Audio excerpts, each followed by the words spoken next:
আসসালামু আলাইকুম ওয়া রাহমাতুল্লাহি ওয়া বারাকাতুহু। নাহমাদু ওয়া নুসাল্লি আলা রাসূলিহিল কারীম, আম্মা বা'দ। আউযু বিল্লাহি মিনাশ শাইতানির রাজীম। বিসমিল্লাহির রাহমানির রাহিম।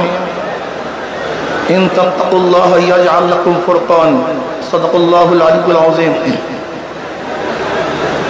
আমার গবেষণায় ঐক্য না হওয়ার একমাত্র কারণ হলো কলব।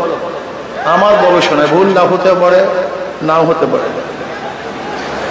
আমাদের সমস্যা হলো অন্তরের ঐক্যতা নেই, অন্তরের মধ্যে মুহাব্বত নাই, ভালোবাসা নেই।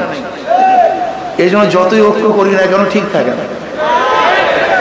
এই জন্য আমি মনে করি যে আমাদের কলবের ঐক্য যদি হয় তো সে ঐক্য ভাঙবে না। দেখেন, স্টেজ ফিটিং ঐক্যের কোনো মূল্য আমি কোনোদিনই দেই নাই, এর কোনো গুরুত্ব আমি মনে করি না। অনেকে দেখছি একসাথে বসলে খুব আনন্দিত হয়, এটাও দরকার আছে, খুব ভালো। কিন্তু লূত আলাইহিস সালাতু ওয়াস সালাম তার স্ত্রী একই বিছানায় ছিল, কিন্তু ঐক্য ছিল না। নবী নূহ আলাইহিস সালাতু ওয়াস সালাম তার সন্তান একই ঘরে ছিল, ঐক্য ছিল না। নবী ইব্রাহিম আলাইহিস সালাতু ওয়াস সালাম তার বাবা একই বাড়িতে বসবাস করতেন, ঐক্য ছিল না। কিন্তু নবী আলাইহিস সালাতু ওয়াস সালাম আর রাসূলুনি ভিন্ন জায়গায় ছিল, কিন্তু ঐক্য ছিল। আমি সেই ঐক্য চাই। তাহলে মুমিনু কারো জন্য ওয়াহিদ। স্টেজে বসলাম, আনন্দ করলাম, ফুর্তি করলাম, বক্তব্য দিলাম, আপনারা খুশি হলেন, লাফালাফি করলেন, এরকম বহু দেখেছি আমার এই ওই বয়সে। কিন্তু পরবর্তীতে কোনো আমরা সবচেয়ে বেশি বিরোধী হয়ে গেছি। তা আমরা কি পারি না কলবে ঐক্য হতে, ইসলাম হুকুমাত কায়েম করার জন্য ঐক্য হতে, নিজের সমস্ত স্বার্থকে জলাঞ্জলি দিতে, ইসলামের স্বার্থকে প্রাধান্য দিতে, ইসলাম হুকুমাতকে কায়েম করার জন্য কি চেষ্টা করতে পারি না? যদি আসলে ইসলামী হুকুমাত কায়েম করতে চেষ্টাই করি, ঐক্যতাই চাই, তা ছাড় দিতে পারবো না কেন? কেন ছাড় দিতে পারবো না? এই প্রশ্নের জবাব দেন। ইসলামী হুকুমতই চাই, তাহলে আমি কেন ছাড় দিতে পারবো না? আমি এই স্টেজে বললাম, ইসলামী আন্দোলন বাংলাদেশ কোনো ভুল যদি থাকে আপনার ওলামায়ে কেরাম ধরিয়ে দিবেন।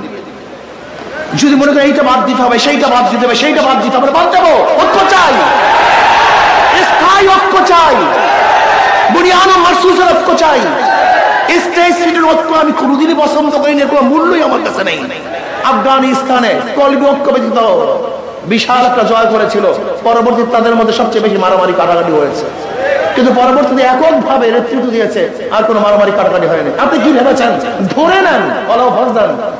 আজকে আমরা কলবি ঐক্য ব্যতীত একটা স্টেজ ফিটিং ঐক্য করলাম, ইসলাম হুকুমাত কায়েম করলাম, পরের দিন কি হবে বলেন তো? পরের দিন কি হবে? ভাই ভাবিয়া চিন্তা, তারপর আবেগে কাজ না, স্থায়ী ঐক্য করতে চেষ্টা করুন।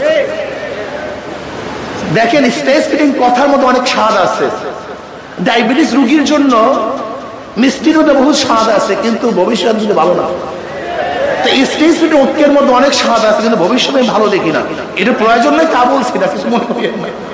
আজকে যারা আসছে আমি কমপক্ষে অনুরোধ করবো, এই মাঠে এখানে আমরা ঐক্য হই, যে আমরা যত কিছু হোক না কেন এখানে যারা আছে এরা বিচ্ছিন্ন হব না। কমপক্ষে এইটা হই না, এখানে যারা আছি যাই হোক না কেন এরা বিচ্ছিন্ন হব না। আগে একটা ভিত্তি স্থাপন করেন, ভিত্তি বেশি কিছু হয় না। তাহলে হক আগে ঐক্য হন। যদি আপনারা ঐক্যবদ্ধ হতে পারেন তাহলে আপনাদের কাছে এমন সুযোগ আছে, আপনারা যা ইচ্ছা তাই করতে পারবেন। কি কয় যে আমাদেরকে বাদ দিয়ে কেউ কিছু করতে পারবে না। আমি বলি আমরা ইসলাম হুকুমাত কায়েম করবো, ওদেরকে আমাদের গোলাম বানিয়ে রাখবো।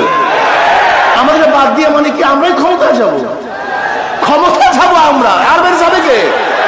92 বছর মুসলমানদের দেশে ওলামায়ে কেরাম ক্ষমতায় যাবে, এটা যৌক্তিক। ক্ষমতায় না যাওয়াটা অযৌক্তিক। কাজে আপনারা ঠিক থাকেন, এখানে যারা আছেন ঐক্য হন। আমি চ্যালেঞ্জ দিলাম, ইনশাআল্লাহ ইসলাম হুকুমাত কায়েম হবে, এদেশে কলেমার পথ উড্ডয়ন হবে। আল্লাহ আমাকে আমাদের সবাইকে কলবি ঐক্য হওয়ার তৌফিক দান করেন। আলোকিত জীবনের